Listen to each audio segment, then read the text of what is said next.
Xi has so far not shown any flexibility or desire to change that ideology. And I'm not sure that him being confirmed in his three major roles, which is a given anyway, is going to change his thinking about that.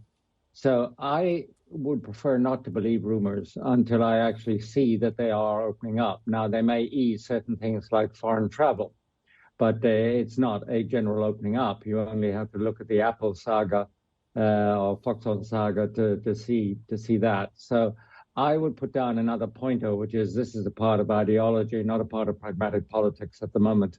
And I don't see shit changing that. Right, David, in terms of decisions and calls, I note that you've just closed out your long-standing RMB short versus the dollar. Why?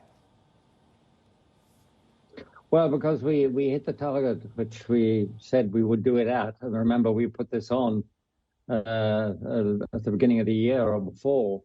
And we said we would go to, approximately 230. We got there. And one of the big mistakes I always make is overstaying my welcome in things I feel strongly about. What I'm not saying is there's an argument for a strong RMB, not at all. But what I'm saying is that the amount of devaluation that we've seen is what we thought was economically warranted at the beginning, and we've got the return, and that's that. David, back to China. If this zero COVID policy is staying and will only be relaxed or repealed if Xi says so, and if that is clearly squeezing Apple production in China, then is this a factor that really knocks away the last leg of support for large cap tech? Well, it does that, and it also knocks away one of the last legs of support for globalization and global supply chains. It's a very strong argument for accepting a lower rate of return to make your widgets, whatever they are, from chips to mobile phones, closer to home, where you control how things happen and you've got a lower level of risk, even if you've got a lower level of return. And I think it drives that argument as well as the big tech argument. I would say big tech, certainly I agree with you. I think it's going to be one of the laggards of the sort of markets we're going to have. The returns are just too distant.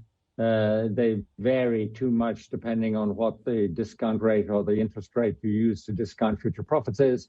And I think that the big tech, the ones we're talking about, depend enormously on global supply chains and global demand chains.